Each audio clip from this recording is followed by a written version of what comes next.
Hello everyone, welcome to Sprint to UPSC. We are discussing class 9's NCERT Democratic Politics 1 and we are on chapter 4 Working of the Institutions. इसमें हम समझ रहे थे कि institutions कैसे काम करते हैं, बट कैसे काम करते हैं उसके पहले ये समझने की ज़रूरत है कि इंस्टीट्यूशंस क्या क्या हैं.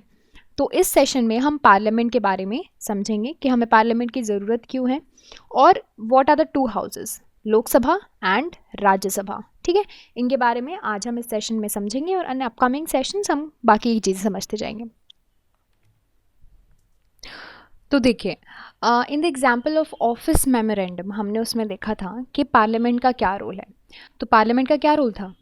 जब तक डिसीजन नहीं लिया गया पार्लियामेंट का कोई रोल नहीं था, है ना, क्योंकि डिसीजन कहाँ से किसने लिया था? प्राइम मिनिस्टर ने, जो कैबिनेट जो है जिसने भी हेड किया हुआ कैबिनेट ने. बट ये डिसीजन होने के बाद फिर पार्लियामेंट में डिस्कशन हुआ, वो फाइनली जो है लॉ पास हुआ. ठीक है, तो ये सारी चीज़ें हुई कहाँ थी? रिपोर्ट कहाँ पे डिस्कस की गई थी मंडल कमीशन में? ये की गई थी पार्लियामेंट में. प्रेसिडेंट ऑफ इंडिया ने मेंशन कहाँ पे किया था डिसीजन? पार्लियामेंट में. Prime minister made a decision and that was finally passed in the parliament. So decision directly parliament ने नहीं लिया था, बट पार्लियामेंट में डिस्कशन हुए थे और उन डिस्कशंस ने, उस रिपोर्ट ने बहुत सी चीज़ें इन्फ्लुएंस की थी और फाइनल डिसीजन को इन्फ्लुएंस किया था, है ना. उन्होंने प्रेशर ग्रुप्स थे, प्रेशर ग्रुप ने प्रेशर दिया गवर्नमेंट को कि वो किस तरह का मंडल कमीशन को अप्लाई करे ना करे. Parliament was not in the favour of the decision and government could not have done the head with it. अगर पार्लियामेंट का डिसीजन नहीं होता तो गवर्नमेंट उसके आगे नहीं जा पाती. So why do we need a parliament? सारी डेमोक्रेसी में एक असेंबली होती है जहाँ पे आपके रिप्रेजेंटेटिव्स होते हैं. ठीक है, ये रिप्रेजेंटेटिव्स क्या होते हैं? इलेक्टेड होते हैं, जो कि हमने इलेक्ट किए हैं. ठीक है, और ये सब आपस में मिलके इस असेंबली में बहुत से डिसीजन लेते हैं जिनके लिए हमने इनको एम्पावर किया है. हमारे यहाँ पर भी नेशनल असेंबली है, उसको जहाँ पे इलेक्टेड रिप्रेजेंटेटिव्स होते हैं उसको बोलते हैं पार्लियामेंट. स्टेट लेवल पे भी आपको सिमिलर स्ट्रक्चर देखने मिलेगा. हमारे यहाँ स्टेट में लेजिस्लेटिव असेंबली होती है, वहाँ पर भी हम लेजिस्लेचर बोला जाता है उसको, वहाँ पे भी इलेक्ट करते हैं. सो द नेम में vary in different countries, but assemblies हर एक डेमोक्रेसी में आपको देखने मिल जाएंगी. ठीक है, और ये क्या करते हैं? पॉलिटिकल अथॉरिटी होती है इनके पास और ये लोगों के बिहाफ में बहुत सी डिसीजंस लेते हैं. So parliament is the final authority of making law in any country. ठीक है, फाइनल अथॉरिटी किसके पास है? पार्लियामेंट के पास है. ये जो टास्क है लॉ मेकिंग का, लेजिस्लेशन का, सो ये दिया जाता है लेजिस्लेचर को. एंड पूरे दुनिया की अगर पार्लियामेंट में देखोगे तो अगर किसी भी एग्जिस्टिंग लॉ में चेंजेस लाने हैं, नया लॉ बनाना है, कोई लॉ को खारिज करना है या फिर अबलिश करना है, तो ये सब का काम किसके पास है? लेजिस्लेचर, जो कि लॉ मेकिंग बॉडी है. In all over the world, the parliament exercise some of the control over those who run the government, है ना, जो कि गवर्नमेंट रन करते हैं. अभी जैसे देखिए पार्लियामेंट है हमारी, पार्लियामेंट में तो बहुत सारे लोग हैं, है ना, लेकिन मेजॉरिटी जिसकी भी पार्टी का होगा वो मेजॉरिटी पार्टी जो क्या बनाएगी? गवर्नमेंट बनाएगी, है ना. बट पार्लियामेंट में बाकी लोग भी तो होते हैं, है ना. ये क्या करते हैं? इनको प्रेशराइज करते हैं, कंट्रोल करते हैं. ठीक है, इसको बोलते हैं parliamentary control over the executive. So in countries like India control direct है, पूरा है. जो भी गवर्नमेंट रन कर रहे हैं they can make the decisions as long as यहाँ पे इनकी मेजॉरिटी वो एंजॉय करेंगे तब तक. और क्या है? और है parliament controls all the money matters. इसको बोलते हैं मॉनेटरी कंट्रोल. ठीक है, तो जो भी मनी मैटर होगा गवर्नमेंट के तरफ से, जो भी पैसा निकाला जाएगा कंसोलिडेटेड फंड ऑफ इंडिया में, और जो भी पैसा in fact you should say public funds में जो भी पैसा निकाला जाएगा, जो भी पैसा इंक्लूड किया जाएगा, क्या तरीके से किया जाएगा, वो सब पार्लियामेंट डिसाइड करेगी. In most of the countries public money can be spend only by the parliament. Okay, and अगर पार्लियामेंट अगर सैंक्शन करता है इस पब्लिक फंड से कुछ पैसा निकालना, तभी आप जो है वो पैसा जो है उसको स्पेंड कर सकते हो. The next one is it is the highest forum of discussion and debate. ये तो सबसे बड़ा डिस्कशन एंड डिबेट्स का तो सबसे बड़ा रोल है पार्लियामेंट का. कुछ भी पब्लिक इश्यूज़ होते हो या फिर नेशनल पॉलिसी होती है, उस पर डिस्कशन एंड डिबेट करके ही पूरे डेलिब्रेशन के साथ चीज़ें सामने आती हैं. ठीक है। और पार्लियामेंट के पास ये पावर होता है कि वो किसी भी इंफॉर्मेशन पर, किसी भी मैटर पर इंफॉर्मेशन सीख कर सकती है। Now what are the two houses of the parliament, ठीक है। एक होता है लोकसभा, जो कि होता है lower house of the parliament,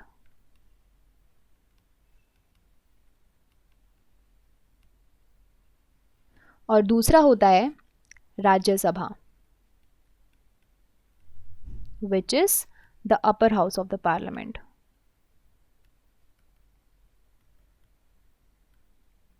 okay, so these are the two houses of the parliament, दोनों मिलकर बनाते हैं पार्लियामेंट को। एंड सेंट्रल रोल अगर मॉडर्न डेमोक्रेसी में किसी का है वो तो है पार्लियामेंट का। और यूजुअली आपको बहुत से डेमोक्रेसीज़ में ये दो पार्ट्स में डिवाइडेड मिलेंगी। इनको दो चैम्बर्स बोलते हैं, हाउसेस बोलते हैं, अलग अलग कंट्री अपने हिसाब से बोलती हैं। वन हाउस यानी कि हमारे देश में लोकसभा, एक हाउस यूजुअली लोगों के द्वारा डायरेक्टली इलेक्ट किया जाता है और इसके पास रियल पावर भी होते हैं, ठीक है। इसके पास यूजुअली रियल पावर होंगे, है ना, और लोगों के बिहाफ में डिसीजन लेगा। और ये दूसरा हाउस होता है यूजुअली सारे देशों में, ये इनडायरेक्टली इलेक्ट किया जाता है और इसके पास कुछ पावर्स होते हैं, and specially some special powers are there to this house, given to this house, ठीक है। सेकेंड हाउस यूजुअली आपको वेरियस फेडरेशन को, फेडरल यूनिट्स को रिप्रेजेंट करता है। जैसे कि हमारा नाम है राज्यसभा, राज्य, राइट, राज्य, राज्य स्टैंड्स फॉर स्टेट्स, राइट। सो ये स्टेट्स को रिप्रेजेंट करता है ना। सो इसी तरह ये चीज़ चलती है। हमारे सिस्टम, हमारे कंट्री में भी दो हाउसेस हैं। एक का नाम है लोकसभा, जिसको लोग बोलते हैं हाउस ऑफ पीपल, एंड दूसरे का नाम है राज्यसभा, जिसको बोलते हैं council of states. So president जो है it is also the part of parliament, okay, but वो किसी भी हाउस का मेंबर नहीं होता। देखिए, कभी भी पार्लियामेंट की बात आती है, parliament consist of three things: president,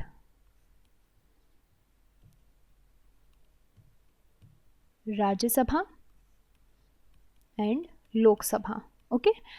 Rajya Sabha और लोकसभा का पार्ट प्रेसिडेंट नहीं होता, it is an independent body, ठीक है।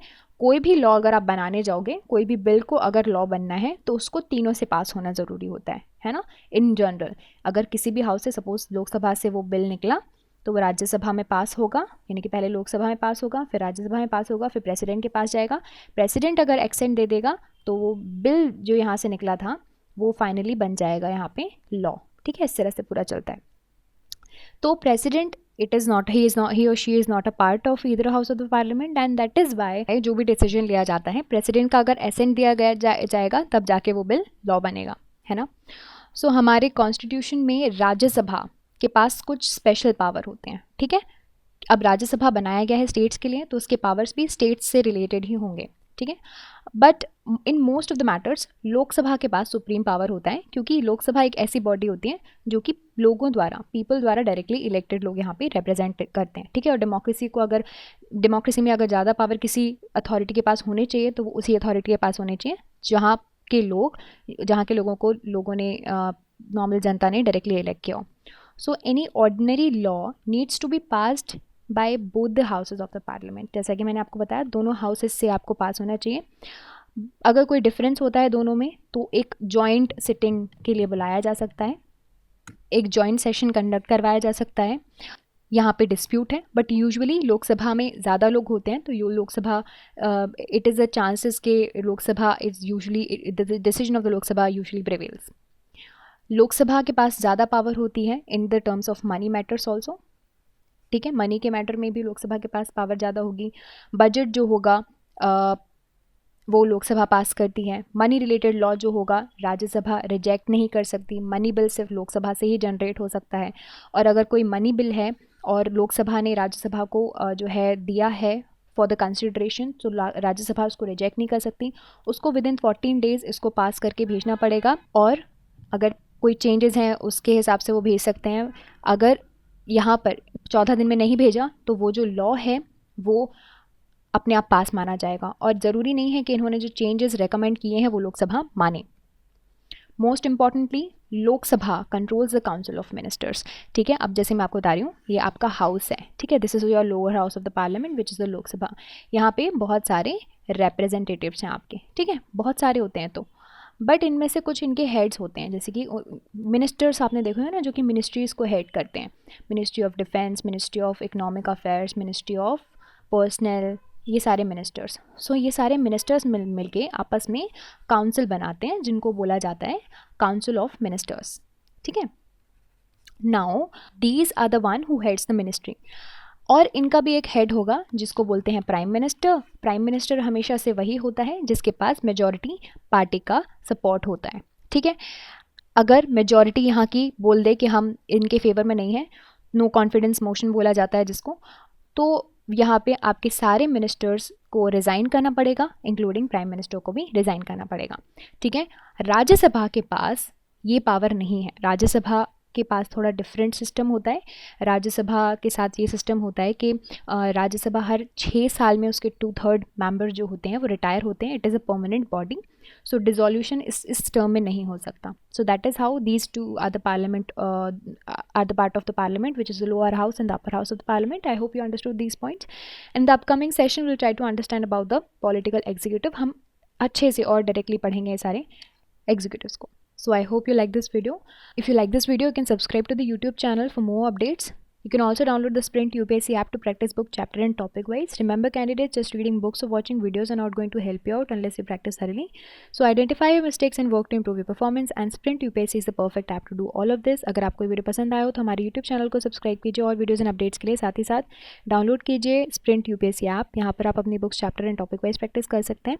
देखिए, सिर्फ बुक पढ़ने से और वीडियोस देखने से मदद नहीं मिलेगी जब तक आप अच्छे से प्रैक्टिस नहीं करोगे। सो अपनी मिस्टेक्स को जानिए एंड परफॉर्मेंस को इंप्रूव कीजिए, और स्प्रिंट यूपीएससी के लिए परफेक्ट ऐप है। I will see you in the next video. Thank you so much.